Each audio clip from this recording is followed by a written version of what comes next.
ಹುಟ್ಟುವೆನು 100 ಸರತಿ ನಿನಗಾಗಿ ಕೇಳೆ ಗೆಳತಿ ವಿಧಿಯಿದ್ದು ನಿನ್ನ ಸವತಿ ಆದರೂ ನೀನೇ ನನ್ನ ಒಡತಿ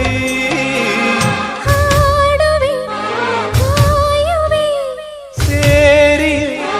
ಸಾಯುವೆ ಆಗ ಬಂದನು ನೆನಪಿಗೆ ಈಗ ಬಂದ